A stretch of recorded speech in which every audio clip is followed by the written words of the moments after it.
robots, are they a problem for those of us that have jobs? Are they going to steal our jobs, take our jobs in some way, undermine our workplace position? Well, on the face of it, that might be the case. According to Oxford Economics, who produced a report a couple of weeks ago, people might have seen the reports in the media on it, and they're predicting something like 20 million jobs are going to be lost in manufacturing up to 2030, and 1.7 million have already been lost since 2000. And the robots they're talking about are not the ones from science fiction, but industrial robots that can be programmed to do particular tasks relating to production. And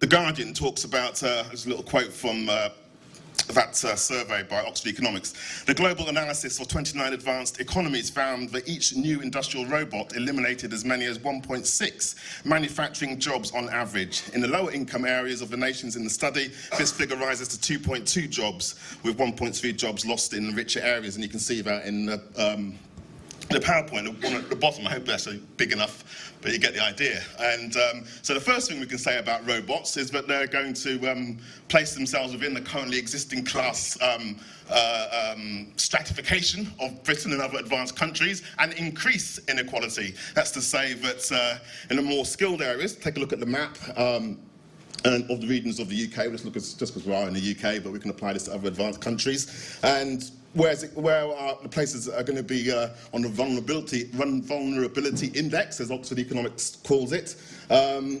The West Midlands. People know where the West Midlands is, for those that aren't in the UK. Bits where Birmingham is and so forth, the dark red bits, where we still have, the capitalists still have lots of their manufacturing base in this country.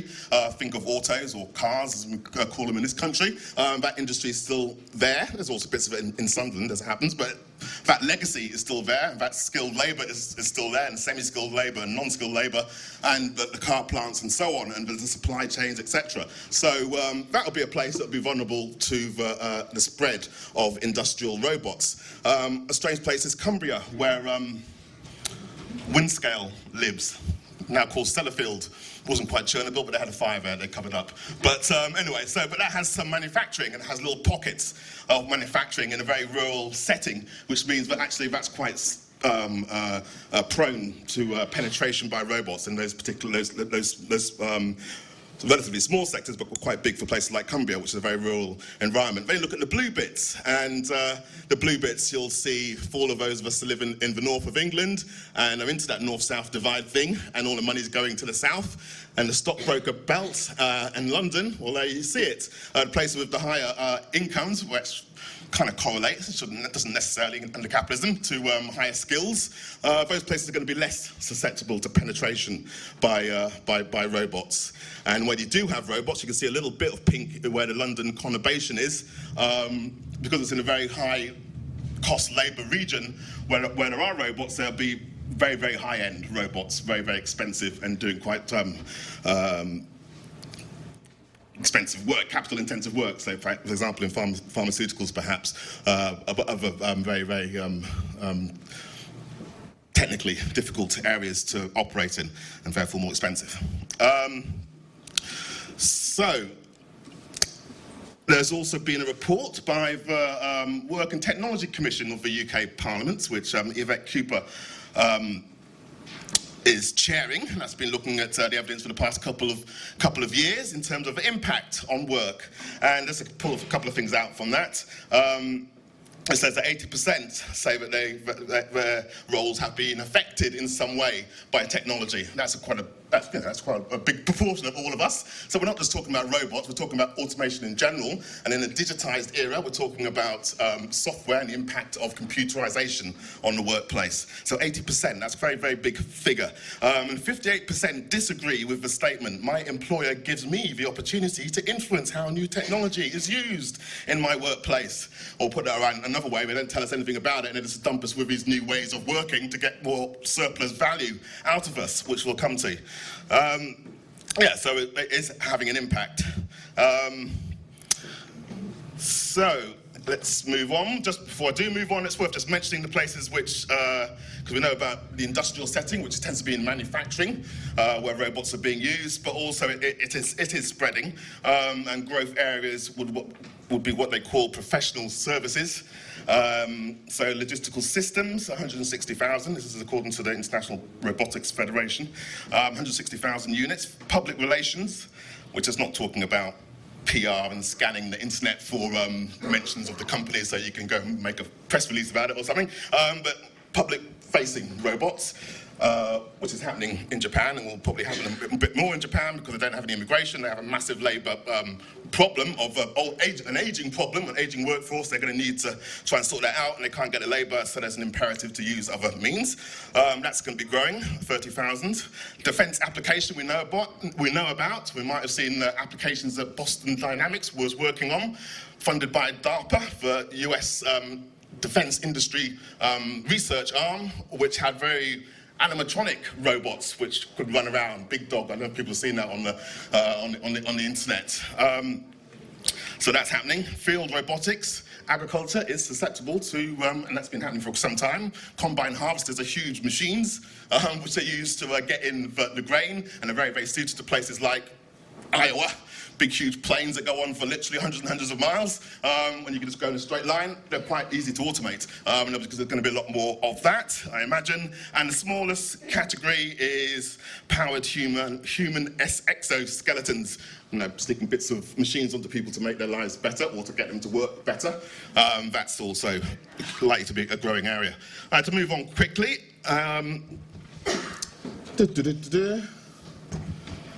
Technology under capitalism. Before we go any further, I think we need to understand the role of technology in capitalist society. And the first thing to say is that it's not neutral. The reason why there is technological innovation in capitalism, it's got nothing at all to do with making our lives better, and absolutely everything to do with the profit system inside capitalism. And technology fundamentally is developed to reduce the unit cost of labour that goes into making products. But therein lies a very huge contradiction for capitalism, which goes to the heart of how our system operates. And to speak more abstractly, Marx talked about the difference between concrete and abstract labour, which is just worth exploring in order to understand where machines come into it and why there's this imperative to shed labour in the production process. And Marx talks about how value comes down to the labour time that it takes to produce something. And labour takes a dual character, because making a chair, for example, the carpenter, her or him, would be using their carpentry skills to make that chair, which we could describe as concrete labour. And in the system as a whole, there's all different types of that sort of concrete labour going on. But as soon as you bring that value to the marketplace as a commodity for buying or selling, you can't go and find another chair with which to exchange it to realise its value. You have to have an intermediary to that. You have to have another way of actually of appreciating the value that's been created. And so Marx talks about the existence of abstract value in the same process. So as soon as it comes to market, any products, commodities he calls them, by which he means anything that's made to be bought and sold in the market, as opposed to coal or some other commodity, how people use it today. So in that process, we have to abstract and think of those values created, all those different values, as abstract labour. And he talks about how, just to make it clearer, how money is congealed abstract labour time, which is easier to appreciate when we had precious metal as money, and you can measure it from the labour time expended on digging up and making that gold, if you like. And anyway, so we now have our value, and then he talks about, but there's no point making a chair, what I'm talking about, there's no point making a chair and taking 2 weeks to do it if someone else is taking a day to do it. And he has this, because one of the critics of Marx says, oh, well, you could say there's the amount of labour time expended in something, I could spend a hell of a lot of time doing something and then not sell it, so where's the value in that? And Marx wasn't a stupid man, and he appreciated that, and that's why he had the idea of the socially necessary labour time it takes to produce something. So there's no point, if you're in a particular industry or particular sector, producing something in more time than is necessary to do it in, and with the average of the technique in that particular industry or sector. So if you're producing at or below the socially necessary labour time, then actually you can make a profit. You can sell your product or the product of your labourers in the market. So the key problem for the capitalists, though, is that so you have this shedding of labour, and from the beginning of Industrial Revolution, which began in this part of the world, the factory system in particular, in the early 19th century, the spinning jenny people might have heard about from the history books, and that was the first push towards factory production because it got rid of the weavers, the skilled weavers. It actually increased the amount of people employed, but they were unskilled or less skilled than the weavers, and it created a Luddite movement from the early 1800s in this country. Out of the Napoleonic War, things were very tough, and that got focused on that. And so there's a tendency inside the system to more and more shed the labour to get things produced more efficiently, to increase the productivity of labour. Well, that's fine on the face of it for an irrational world. And it's the main point of this meeting. Actually, robots in a rational world is quite a good idea because it means we have more leisure time. But under capitalism, it doesn't quite work that way. So let's go back to this contradiction. And Marx puts it again very well when he talks about the division between dead and living labour. So when you're making something, you're getting more and more machines brought into the production process in order to reduce the cost, the unit cost of labour, and make labour more productive. But what that is doing is, and what is a machine, is basically past labour that has been used to make that machine. So Marx refers to it as dead labour, which is a very good way of looking at it, and refers to you and me as living labour. And he also talks about it as us as variable, because we can actually produce more when we get back, and we can produce surplus value as well as just values for the boss. So there's this contradiction, because the more and more machines that the capitalist gets, and the more and more investment in this fixed plant and machinery at huge cost, the proportion of the overall capital that goes to machines, goes to dead labour, rises. But the bit that's making the profit is us, you and me. We're the people that produce, as we said, labour time is what creates value. Labour time embodied in producing a product. That element gets smaller. So Marx talked about something called organic composition of capital, which sounds like a fancy word, but it's basically explaining that tendency within the capitalist system. And that means also that there's another countervailing tendency that's necessary from the capitalist point of view, because if there's more and more machines, and it actually is impacting on the ability to make profits and maintain the profit rate. You can still make profits, but maybe not at the same rate. It tends to fall. There's a tendency to actually sweat the labour even harder. The capitalists want to get their money back. I work in media. I've been taking around media plants these days, and the amount of actual capital that is invested in the printing works from the days when the SWP had a print shop and we used to produce private eye and stuff on an old rickety machine which was literally held together with bits of rope and stuff and banging, literally banging to keep it together. They kept churning out the thing, but it got to a point where it got worn out and they couldn't do it anymore. And to get the next generation of stuff to keep up would have cost, 20 million or beyond our means. But anyways, that's what's going on. That tendency. So it means you have to sweat the labour you've got even more. So far from actually these new machines in the rational world making our lives better, actually for the workforce that's left, actually it makes our lives a lot worse, you could argue. And so they try to get us to work harder, to work longer, as well as getting more and more machines in. And there's more and more surveillance of the labour that is there in order to get it to work harder. So all of that comes with the package of more machines and technological innovation. But that's built into capitalism, and the situation of competition between capitals drives them to keep doing that, to keep innovating and creating new ways and more efficient ways of producing the product. And therefore, Marx talked about how capitalism revolutionises the means of production. We now have the capacity to produce so much more, and enough for everyone, and a hell of a lot more besides, in terms of actually the means of production to hand that have been created and are being recreated by the system. Okay.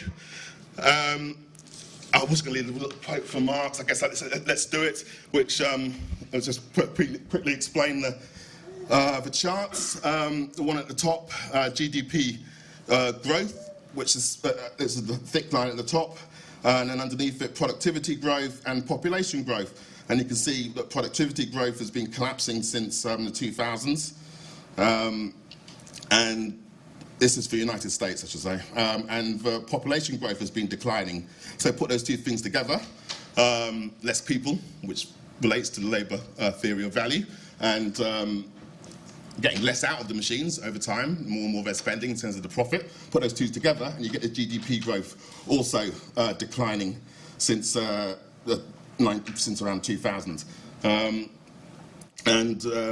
Below, since it's going back to 1948, annual percent change in productivity, which does look a bit like a, you can see this is generally trending down, but since the financial crisis, you can see something quite dramatic has happened in terms of productivity below the average, basically since the crisis, apart from one spurt, which I think is kind of like at the crisis, and then it collapses. So we can see that tendency over time. There's another chart I'll show a bit later. And people will have seen, or hopefully have seen, Modern Times by Charlie Chaplin. He's famed for his comedy and stuff, but the man was actually a socialist, probably because his mother was in the workhouse. He produced a very, very good film called Modern Times, which was talking about the alienation of the worker from their labour in the capitalist system and industrial capitalism. And from that, it looks very much like he's read Marx. I don't know if you've read Marx's notes. His fragment on machines, which is probably worth us mentioning. But once adopted into the production process of capital, the means of labour passes through different metamorphoses whose culmination is the machine, or rather an automatic system of machinery, set in motion by an automaton, a moving power that moves itself. This automaton consisting of numerous mechanical and intellectual organs, so that the workers themselves are cast merely as its conscious linkages.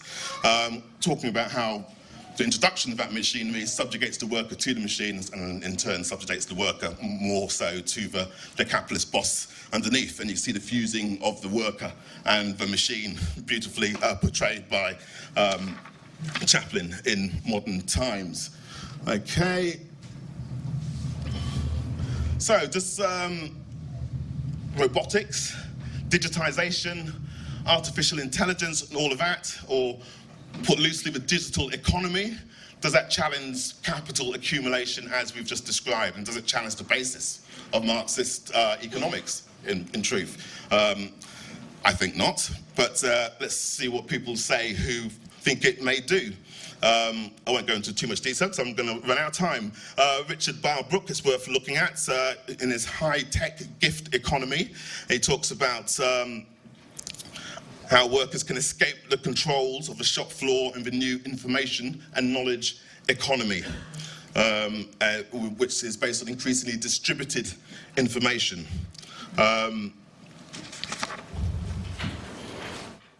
Nick Dyer-Witherford, in his book Cyber Proletariat, talks about how the key transformative agency has moved beyond the workplace and is and cybernetics is making the new proletariat, which exists beyond the workplace. 10 minutes, wow. Okay, I'm not going to quote any of those. I'll just quickly mention Michael Hart and Tony Negri in Empire, because they are quite influential ideas. The autonomous movement, they're kind of the godfathers, I guess, of the autonomous movement, if you like. And in Empire, they talk about post-modernization and how material production evaporates into weightlessness, which is this whole idea of the new digital economy, and a lot of the new values are being produced in the digital economy, which is to do with producing stuff online, which apparently is weightless. And just must mention, just to keep this thing real, fully automated luxury communism, which people may have heard of, a little book from people behind the Corbynista Novara media, people should have heard of anyway, Aaron Bastani, and it's been getting a lot of reviews in the bourgeois press. And just to quickly say that the premise of the thing is that capitalism revolutionizes the means of production, as we've already explained, so that's not particularly new. But he says because of that, everything's going to be so cheap and freely available, and there's going to be so much of it, so much abundance, that basically we'll walk into a social society. All we need to do is just fix the bit about the politics, which means electing a Corbyn government to set up the parameters so this all happens in an economic deterministically way, which is something that Marxists are accused of, but he's meant to be in the Marxist tradition, but I think he's bastardized it somewhat. And I think the last thing to say about it is luxury communism. Well, communism can't be anything other than luxury. Because we're talking about a situation where a state has withered away because there's so much and there's no need to repress because there's no classes and there's so much abundance. So unless you're talking about the USSR, which wasn't communist, it doesn't actually make any sense and confuses the issue. But I can't go much further on that.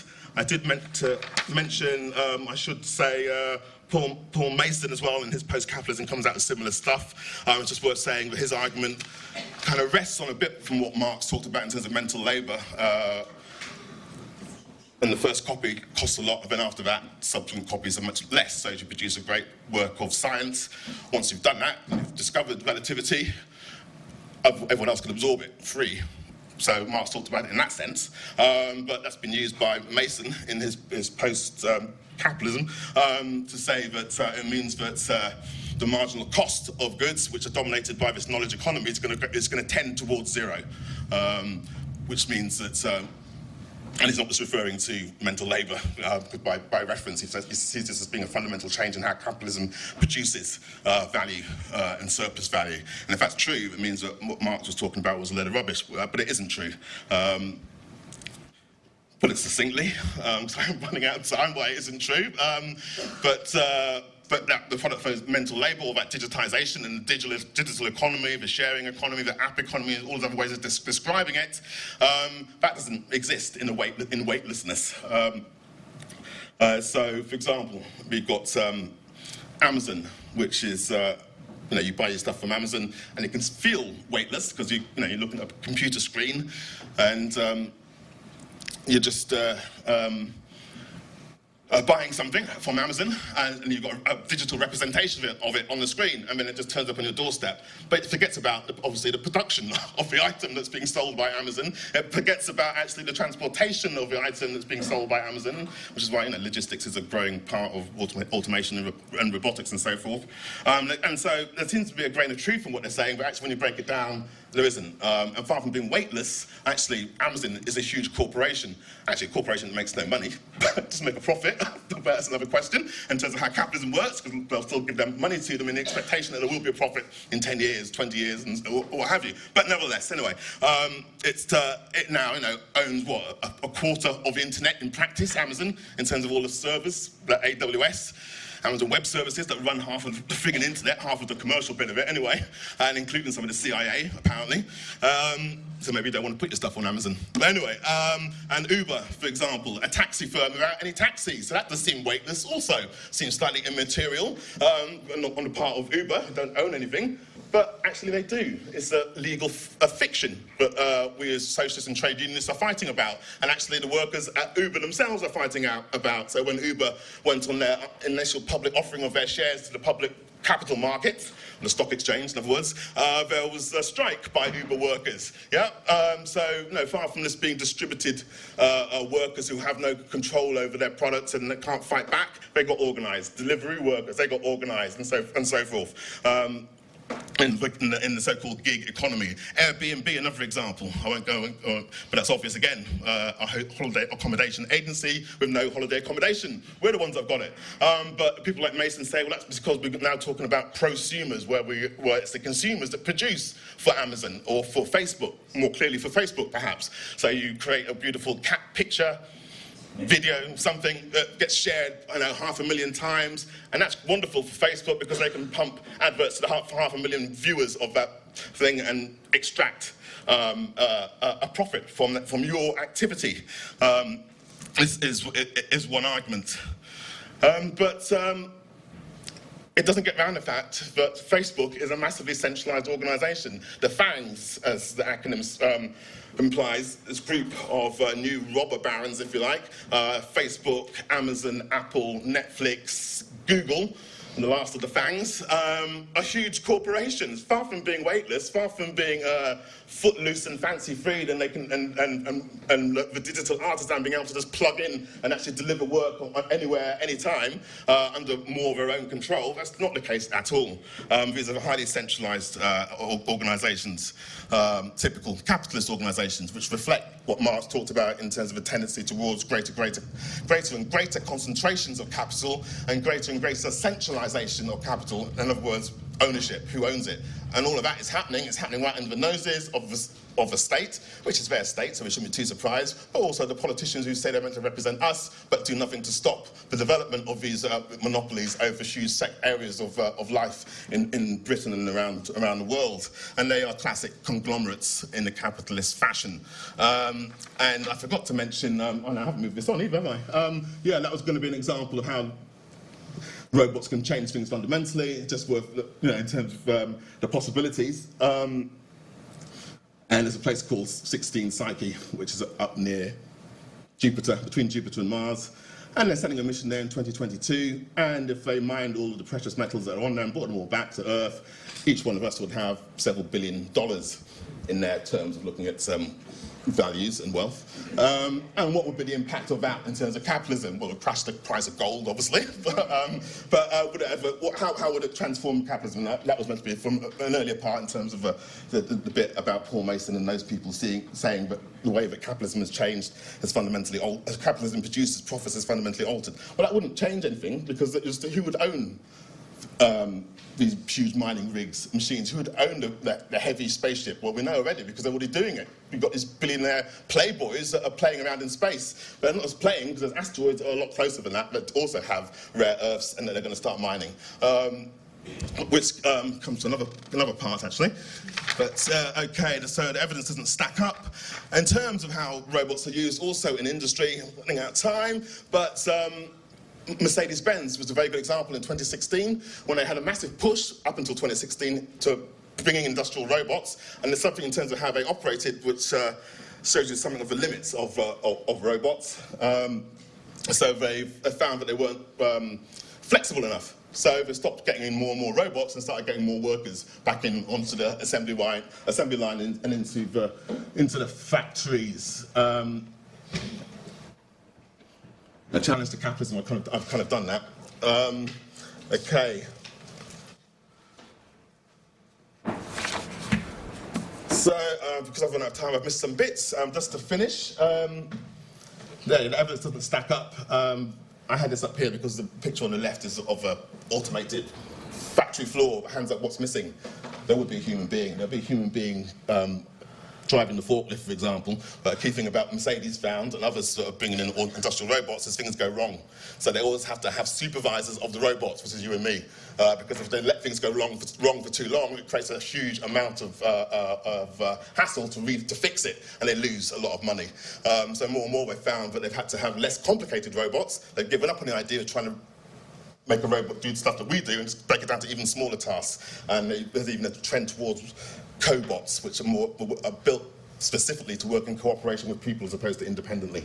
And of course, the idea that, from Paul Mason and stuff, this is fundamentally changing the economy. So apparently there will be no more strikes. Okay, well, there's strikes in the gig economy, but there are also strikes at the heart of the beast.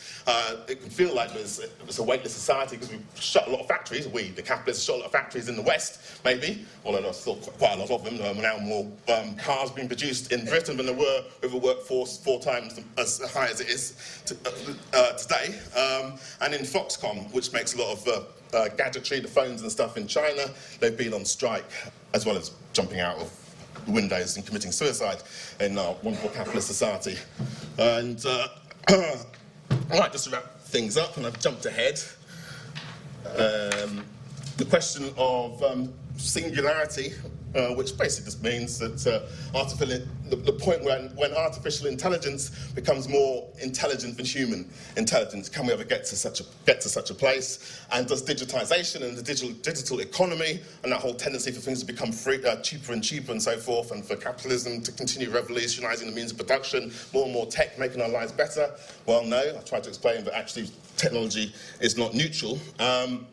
And no, it's not going to be the end of work, and it's not going to lead to a great new leisure society. Not under capitalism, it won't.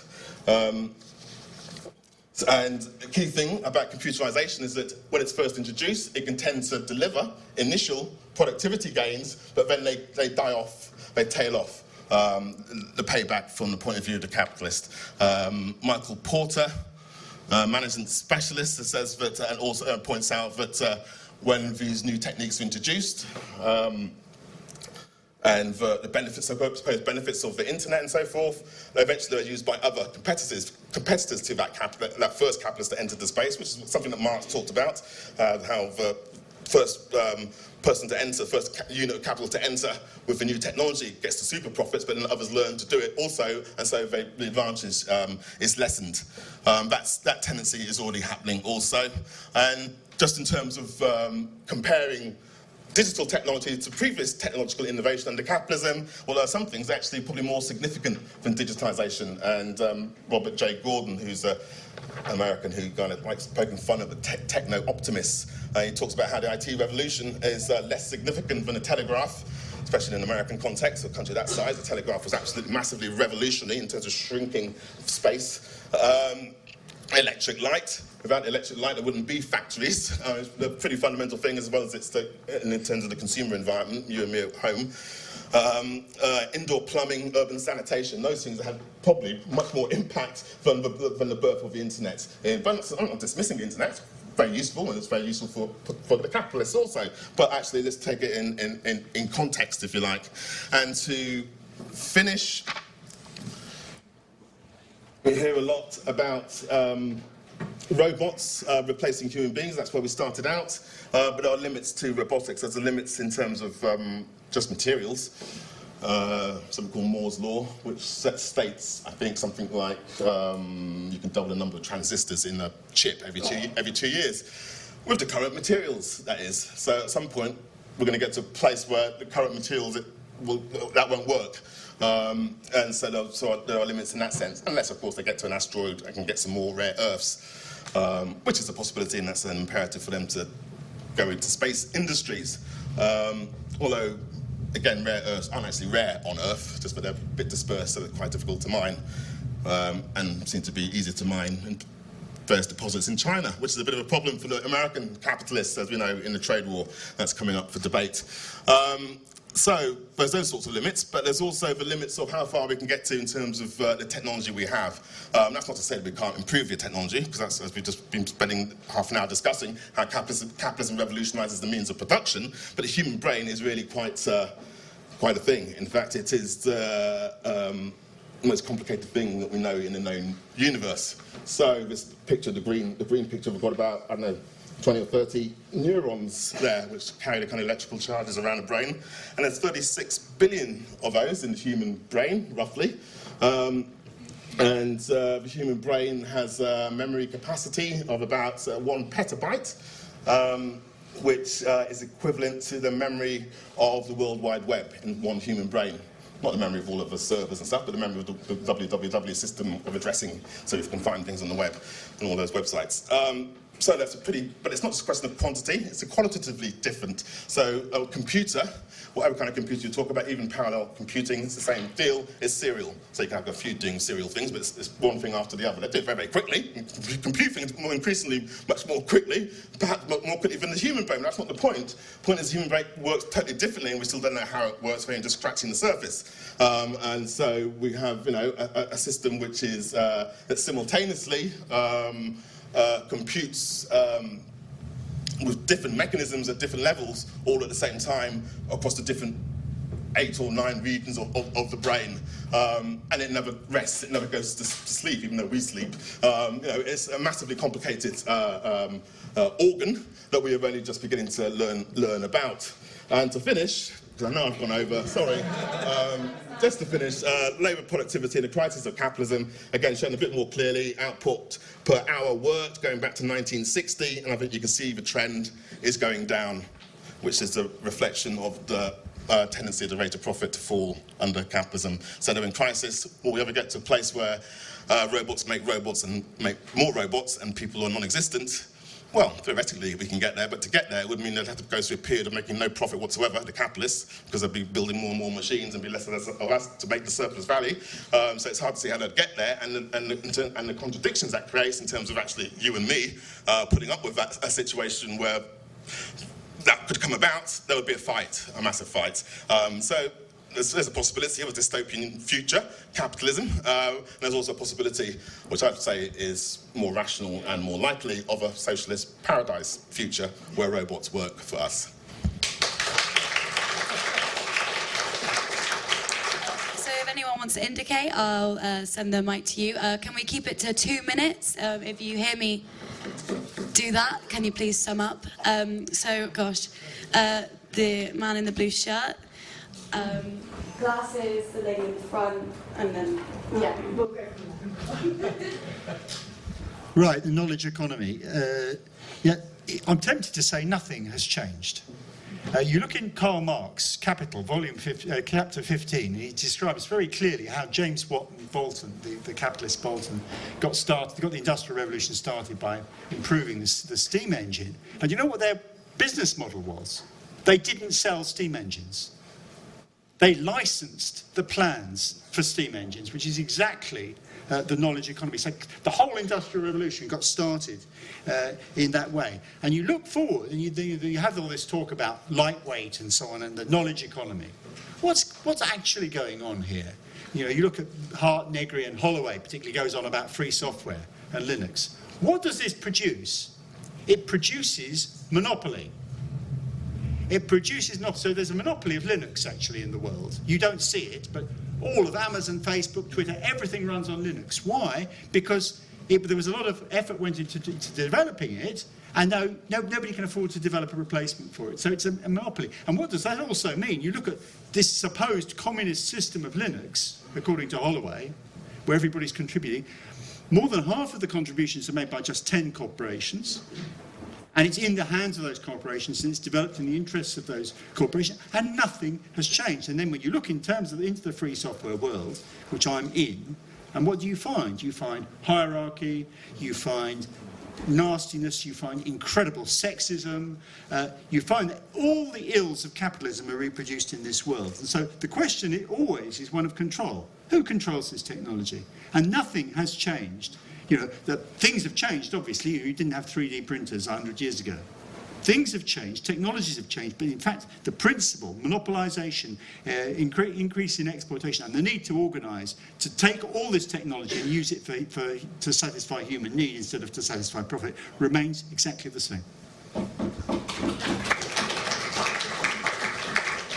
That was excellent. I'm Gordon from Glasgow branch. Look, I'm just going to a bit more simplistic, but I'll follow on from that. But I think the main point is your point where it's who controls the technology. Because fundamentally under capitalism, I absolutely agree with you. This is for a race for profit. But if it's under socialist society, we're going to need technology. I'm an occupational hygienist. I do a kind of health and safety. I go around lots of different factories. The jobs we're going to get rid of are dirty, repetitive jobs that are killing workers with asbestosis, pneumocinosis, toxic chemicals in factories in China. We can't expose humans to those sorts of problems, so we're going to need technology, but we need it for our purposes, not for the purposes of just making a quick buck for someone. Thanks.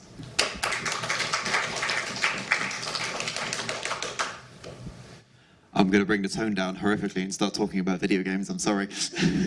And replicate the pretty girl at E4 just talking about video games.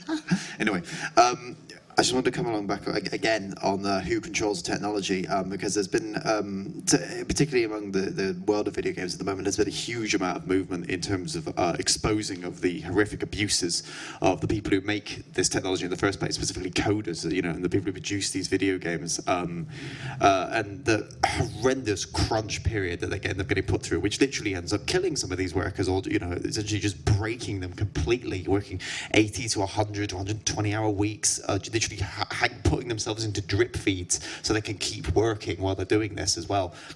So there's been that aspect, which is particularly interesting at the moment because, again, it's being exposed and some people are starting to unionize, but this isn't an industry that's been unionized like this before, the gaming industry anyway. There's been coders unions before, I think, but not for video games. So this is brand new and there's something to keep watching out for. But aside from that as well, in terms of who controls the technology, there's another interesting thing in terms of games as a live service, which is something that's come about recently because the technology is developed for this to actually start to happen. It's essentially saying that when you purchase a game, you don't own that game. You own the ability to access this game online. So something like Sims 4, say, when that came out, you had to be online to access it. You had to. Specifically, all the corporate tech people at the top saying, oh no, you have to be online to access it. We need to be online. And in the background, you didn't need it online, actually. You didn't need to be online. It's just that by having you online, they can take it away whenever they want again. You don't own the product that you've actually bought. You own it for a bit, and it's happened with Adobe as well. Adobe's now said, right, you can have our most modern version. All the old versions, we've removed the license for it. You're not allowed to use it anymore. It's gone. So it's another very scary part of capitalism, scary development at this point where the things you own, you don't even own anymore. There's been other things like that, but that's a particularly interesting way that it relates into robots anyway.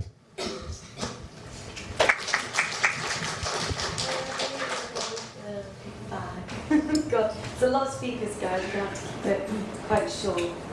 My name's Simone, member of the Green Party and Free Our People campaign and Disabled People Against the Cuts.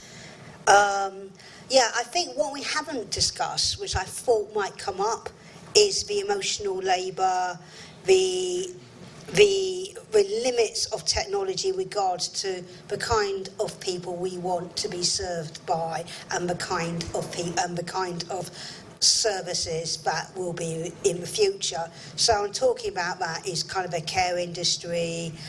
Increasingly there's more kind of support roles in our education. There's more kind of people-focused roles. And we're already seeing a drawback, I think, rollback on robots. For example, in terms of, banking no longer you have to go through all these buttons in order to access a service. Now we are starting, it's only a start to realise we need our human touch, we need our human communication. And I think we are, just very slowly, I think we are taking to that. And I just wondered why that hadn't been considered in terms of the discussion today around the role of robots and are they taking over our work, because it depends what type of work we are. We've got different type of work that's going to be happening, which is going to be much more around relationships and working with people, around care, education, leisure, etc., etc.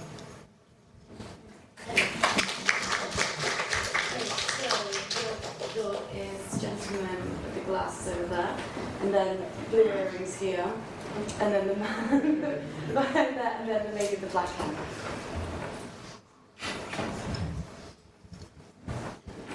I have a question with respect to your graph, output per hour worked, that the rates of growth decline because one might expect exactly the opposite. If workers have better machines, larger machines, productivity would rise, or at least there would be no decline in the rates of growth. You mentioned the tendency of the rate of profit to fall, but the rate of profit has something to do with value and money, not necessarily with the actual physical productivity. So I think, I'm not sure whether one can so simply establish a link between the rate of profit to fall and the rate of growth of labor productivity. Hi, I just want to give a couple of personal experiences. It's not going to be a great economical explanation, but I'm an occupational therapist, and I remember years ago working in the community, and when I used to go and visit elderly people that were disabled, I used to come back and write up their reports, and then I'd give it to a typist to type up. And then, of course, with computers, it meant that the typists, we didn't need them anymore because we actually typed everything on the computer. So if we had a better society, those typists wouldn't have been made redundant. We'd have given them some better work that they could have done that would have been useful and more interesting. So that's one point. And the other point is that none of us got any extra double pay for doing the extra work. We had to learn the computers ourselves. So anyone over 30 find it quite difficult because you weren't brought up with computers, so it's quite a big stressful thing in the workplace.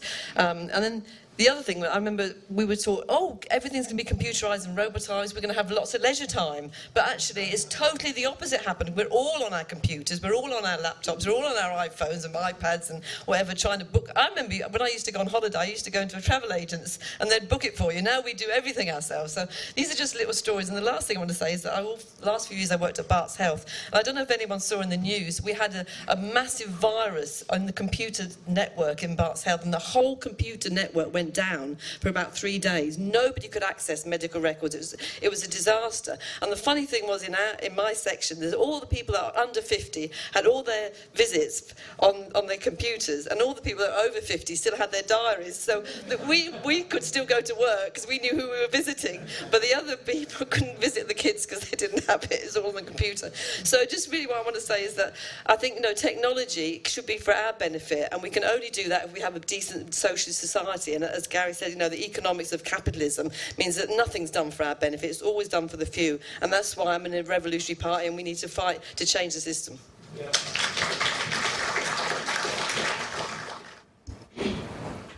Hello, I'm Anders from the Danish IST. First of all, I think a headline for what we have discussed is that technology is nothing in itself. There's always social intentions behind it, and it's part of a bigger network of social arrangements. And so is the problem, is the question whether to have profit or, like you said, for human good, we will have this use of technology. The next thing is that the whole discussion about this weightless economy, we are in Denmark having a lot of data centers being placed there. By Google, Facebook, blah, blah, blah, because they can use renewable energy and so on, and brand themselves on that. But it shows that also the internet have places, is rooted in something. So if the data center worker strikes there, what will happen then with this weightless economy? So it is also rooted in a material world. And this proves it. And the second, the last point is that, okay, let's say that we will have truck drivers, automatic trucks, but they will still need to be supervised, as you said. So one person now can supervise, let's say, 10, 20 cars while he works. But it also means that if he lay down work, together with his colleagues of supervisors, they will stop maybe 100 or 200 truck drivers. So it will just mean that people will be more skillful as workers, but they will also have a bigger strategical power if they lay down work.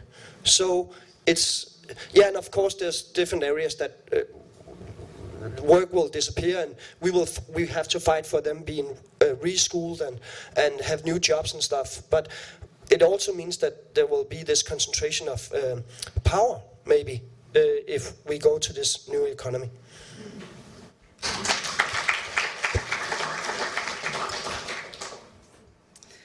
Charlotte Ahmed, Glasgow.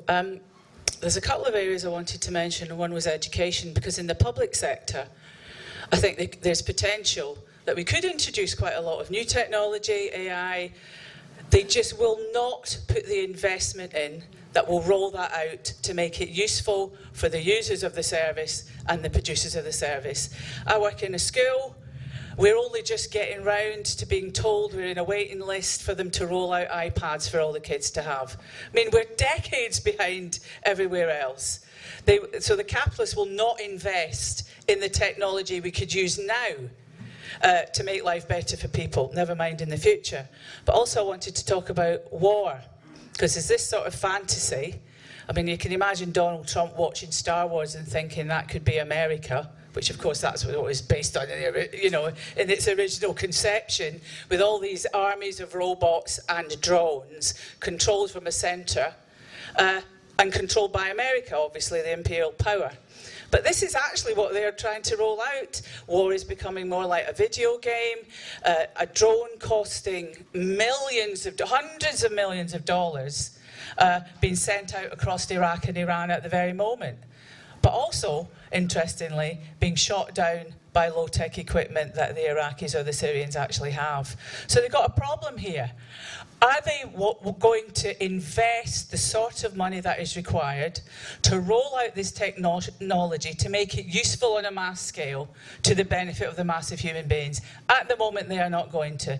You mentioned the tech billionaires with these fantasy ideas of going to space. Some of that technology, no doubt, will be being developed and could be useful, but it won't be being useful for us. It will be for their profits, and it's also being used to survey us. If you think of the facial technology, etc., which there's battles going over whether the police should store that information, should they get it from private companies. Unless a socialist society controls this technology for the good of the people, it will be used constantly against the people. And that has to come first. We have to fight for that socialist society.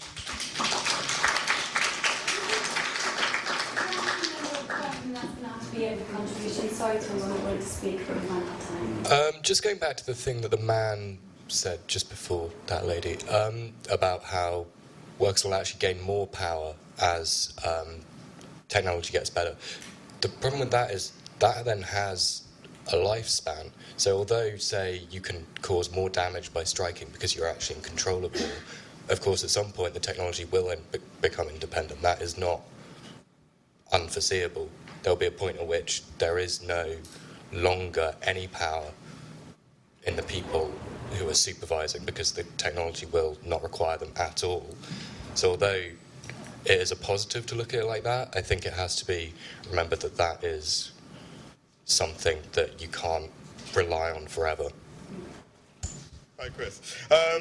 Yeah, Linux software, which is open source, which is interesting because it is open source, so anyone can go up onto a code repository. The main one's called GitHub, and post code. And it's interesting that it's all the corporations that are posting the code. But I'm in the kind of crypto space. This is just a meeting on crypto, which I think Prof. Roberts is doing tomorrow, which is interesting. But we have there's a similar sort of fetishization with distributed cryptocurrencies that anyone can take part. So Bitcoin is distributed software, where the software which runs it and verifies that a Bitcoin is all over it can theoretically be all over the place, but actually most of it's in China because the computer electricity is quite cheap, and there might be one or two other places, and actually most of it's run by big corporations. One called Bitmain, which is trying to list on a public exchange, and stopped doing that because the market crashed, and now it's coming back up again, so maybe they will list. But you know, from the vision of the cypherpunks, kind of anarcho-type people at the beginning of crypto, who thought that this was a way to challenge capitalism and to challenge the banks in particular, actually it turns out that big business is coming in quite big on all of that. And there are some advantages, obviously, of open source software, so everyone can see the software, so that's something, I suppose. So, for example, in Hong Kong, I'm talking about weightlessness. Capital still has centres of power, which is why the students attacked LegCo. That was a centre, very much a centre of power. But it's interesting that there was, whenever we have these uprisings, the capitalist class, the one in China and the one in Britain, they get obsessed by, oh my God, they're spreading, they're organising on social networks, they're using technology to organise and so forth. But yeah, well, that's true, people are, and it's great that we've got those things, but people can assume they're more powerful than they are. So, you know, Telegram, there's people on the demo saying, everyone download Telegram, which is like WhatsApp, but meant to be safer. But it isn't, actually. It's pretty much the same as WhatsApp, but worse. So you don't have automatic end-to-end encryption. You have to turn it on, which people don't realise in Telegram. So actually, the state can see everything you're doing. It doesn't have group end-to-end encryption of the communications either. But it's got a brand which says that it's meant to be friendlier to activists because they got kicked out of Russia, which is true. The two brothers got kicked out of Russia because the state in Russia didn't like it. But actually, dig beneath it, actually, it's not that useful at all. There is one which is much better, called Signal, actually, which is open source, so you know what the code is. Okay.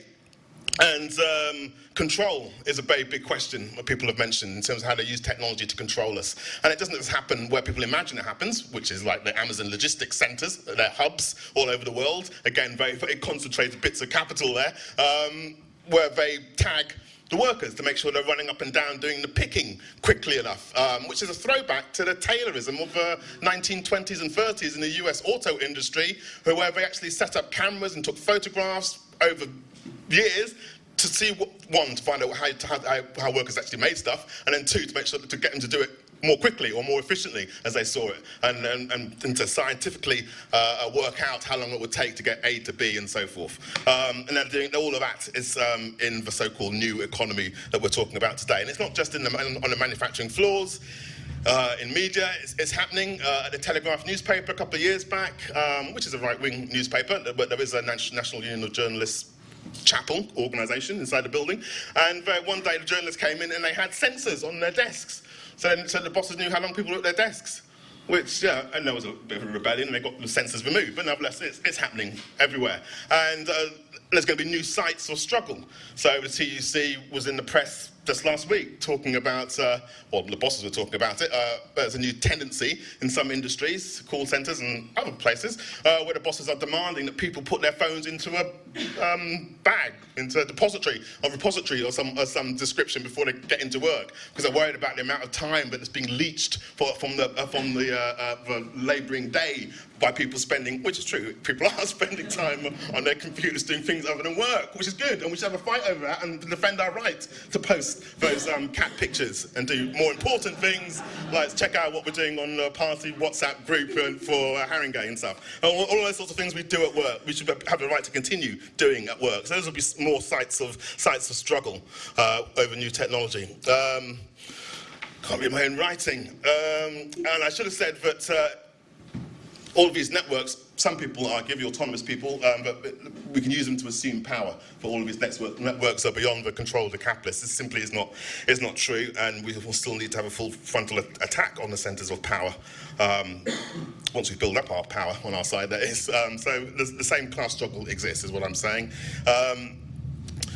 To the future fights, robots in the care industry, and the emotional side. That's true. Why in Japan are they talking about bringing in robots into the care industry? Because they can't find the people. It would be much better to have the people, but there are political reasons why they won't have the people, to do with a refusal to use immigration, which is one part at the heart of the great stagnation of the Japanese economy for the past 30 years, possibly, the lack of immigration, and that's why they're looking at robots, which will actually be worse, which is interesting, because that goes back to the very beginning of technology and capitalism. People remember the spinning jenny. Did I mention the spinning jenny? But anyway, the first factories which were created were in textiles, and got rid of the weavers by inventing this thing called a spinning jenny, which had 8 spindles. So anyway, instead of just one. And the Luddites, who are against all of this, they were against it because it put them out of work, but they're also against it because the product was shoddier. It didn't actually improve, so robots won't necessarily improve the care, and definitely won't improve the care, and that was the case at the beginning when they first introduced new technology. It didn't improve the yarn was worse, quality, until they got water power and made the frames better, and so the yarn was stronger, didn't snap as much and stuff. But anyway, that was Arkwright who brought that in. But anyway, initially, so the weavers were also talking about the product. They were trying to defend their artisanship because they're getting put out of work, but they also knew that the product being produced was worse. That's still a feature, and that goes to software. Apple, I like Apple stuff, but hey, they're the same as all the others, and they're even worse in the sense that they sold themselves as being something to do with the counterculture. Or at least all the others have made it pretty obvious that they were capitalists. But anyway, but when it comes to like Windows software and any other kind of software, including Apple's, they build in stuff to force you to update it, so to make it not useful, basically, or to keep stuff back so they can update it later, but they know it would be useful now, but don't actually give it to you now because they want to sell it to you 2 years down the line. So there's all of that. So yeah, so some of the stuff is deliberately made not very useful at all. Decline over time, productivity. Oh yes, yeah. And so yeah, I'm just trying to show that actually the more machines you get, there's a general tendency in the system, built into the system. Where's that comrade? Built into the system where it becomes less and less payback for the capitalist. So. United States of America, at the birth of the car industry, there were something like 2,000 car companies, most auto companies as they call them in America. And today there are 4 2.5. Half of them, I think, are owned by part by European capital, part by American capital, and so on. It's a hell of a lot less. So there's that process of concentration and centralisation, but it also means actually to enter the market, it requires a massive amount of capital to do so, and in that process of competition between capitals. And so there's a general tendency to actually get, for the growth in what you can get back from the labour to go down, which I think is reflected, which I think does. Not total proxy, I'd be wrong, I guess, but nevertheless, actually does relate to the tendency of the rate of profit to fall. That's why that is happening.